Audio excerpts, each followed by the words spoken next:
Welcome back to another video in our Ask the Roofers guest series. We've got Dave Edwards back with us.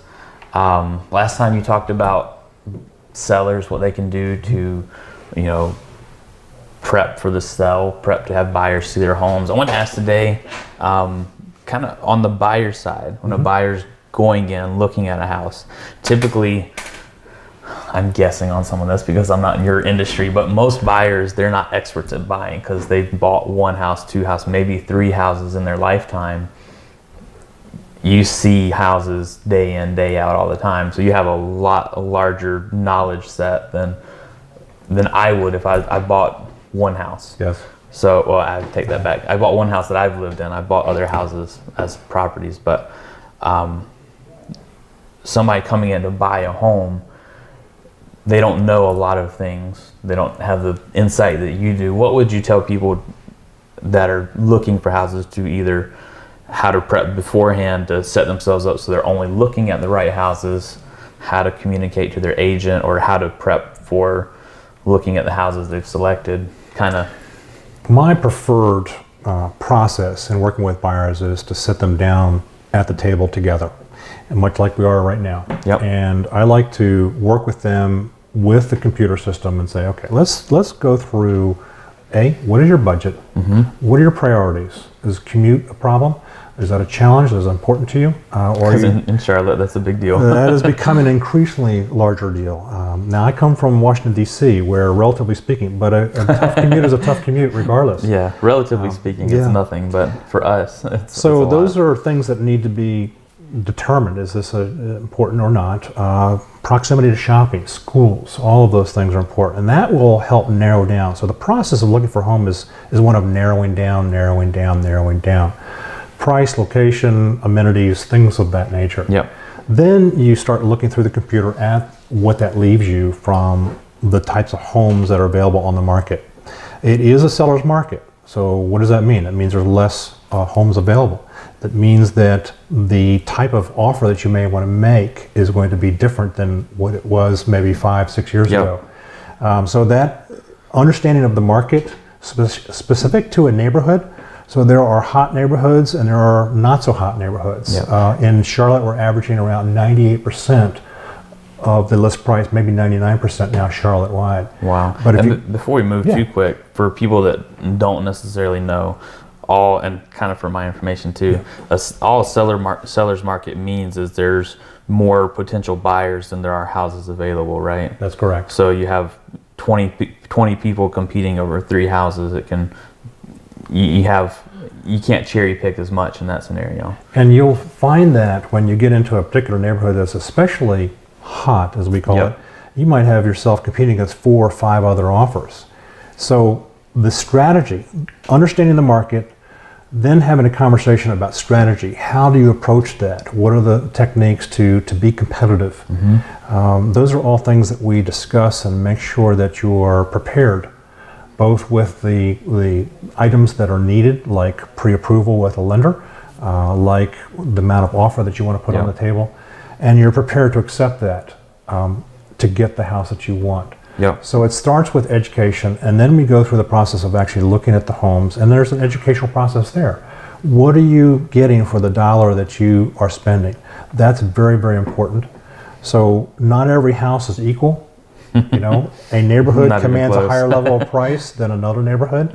But perhaps that other neighborhood is acceptable. But perhaps this is the neighborhood you want to be in. So all of that is an understanding of what the buyer wants. Because you're not just buying the house, you're buying everything around it. Your access to community, your access to it's a lifestyle. Work. Some of us are more hermit-like and prefer to be in our house, and others engage with the community, and we want pools, we want sidewalks, we want maybe playgrounds, mature trees versus a new neighborhood with very little trees. So I like all woods. of that. And then as you go through the process, you'll find that what was a want maybe is just I want to have, but it's not an absolute need. Okay.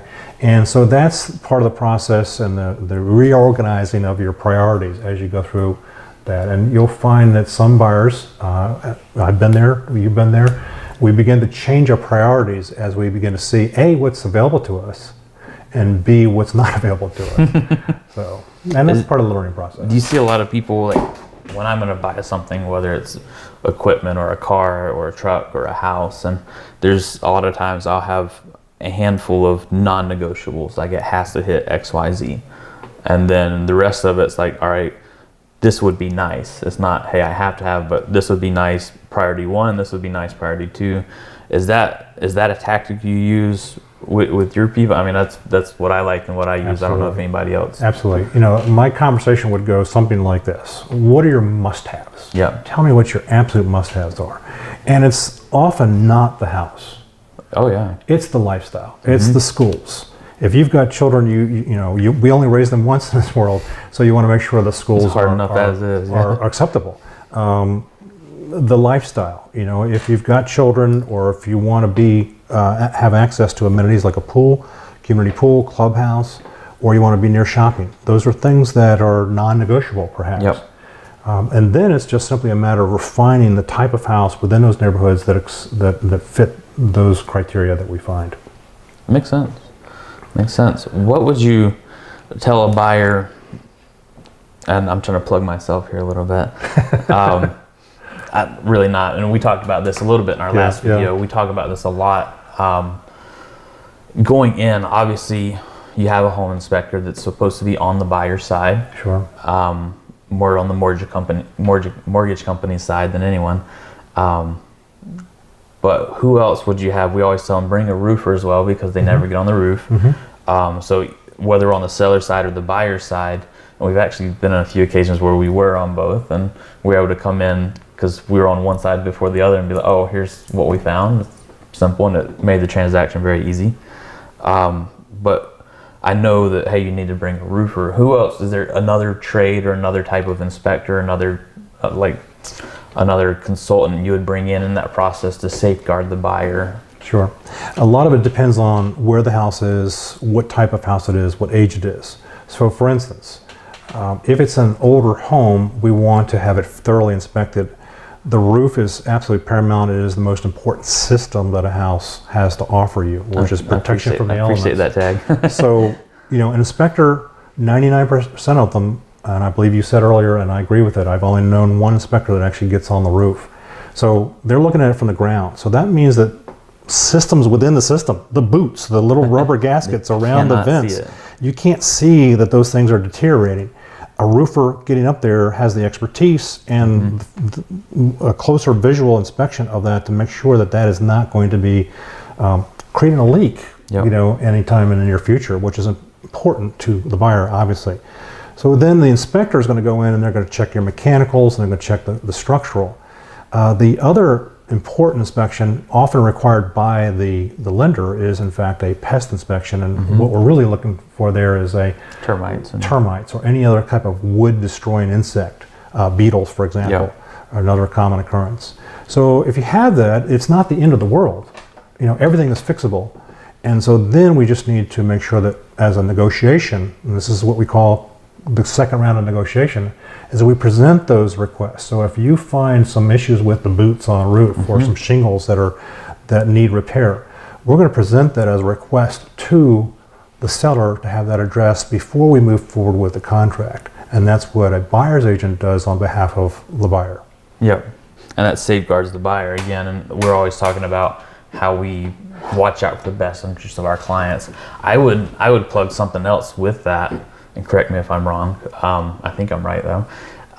We work, like how we function with our estimators, our inspectors, we build relationships with agents. So each transaction, we're not trying to sell something to that one homeowner. We're working our relationship with that agent. So if we can go to you, inspect a roof for you, and there's absolutely nothing wrong, we just strengthen our relationship with you because we were able to give you a clean bill of health that you can pass on to your client. We're not trying to take that roof that's okay and turn it into work for ourselves, because 2 houses down the road, you're going to find one that needs to be replaced, and we'll get a replacement, which is far more valuable to us than a repair. So would you agree that using somebody that your realtor knows, or is that something you've seen much value in? I am asked 90% of the time, I'm new to the area, or I'm not an expert on other resources that I need to engage. We have a huge influx of people coming in from out of town. Yeah, that's right. So I engage those resources that I can trust. And what does trust mean? Well, it means that an issue is not going to be overblown. Right. So a structural crack is normal to a house. It is doesn't mean the house is falling down. It doesn't need to be re-engineered. An inspector who can put that in perspective is somebody I would trust. Yep. A roof is the most important system we have in the house, we said earlier. But an issue with a roof doesn't mean it's a 4-alarm fire. Correct. It can be fixed. A boot can be replaced, and the cost is negligible. Yep. So it's an easy ask when in the course of a negotiation. So having somebody that puts it in perspective without causing alarm is part of that, what makes for a good relationship. Yep.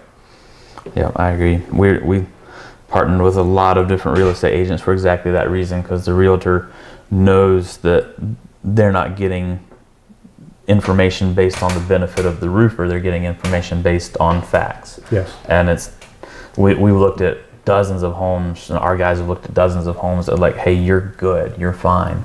Where another contractor's come in and like, oh, you need $1,600 worth of repairs. And we've been able to combat that in many situations with a very in-depth report, pictures, and resources to back it up, where the other guy just looked at it and gave him a quote with no supporting material. And for us, it boosts our reputation, which we love, and it makes us more beneficial to the agent, because they know that, once again, we're looking out for their best interest, their client's best interest, not our pockets, because we're good. We have tons of work, so we're not struggling, hey, we need something to do next week, or I need to make a commission, or we're not set up that way. So it's a long-term relationship that we all have with each other, and that your buyer doesn't have. That's right. Yeah, great. I think we got some really good tips. So let us know what you think. If you have other buyer related questions, or if seller related questions, look for the other video, watch it first. If you have buyer related questions, put them in the comments. We'll be sure to get them in front of Dave, and he'll reach out to you or answer them there. If you have other roofing questions, put them in the comments. We'd love to engage and answer those for you. So thanks again for being with us. Thank you. Thanks for watching another episode of our Ask the Roofer video series. If you like the content, please like, share, or subscribe here on Facebook or on our YouTube channel, whichever way you prefer to see it. And if you have questions, we'd love to get your input, see what you want to learn about, and do our best to help explain those things to you.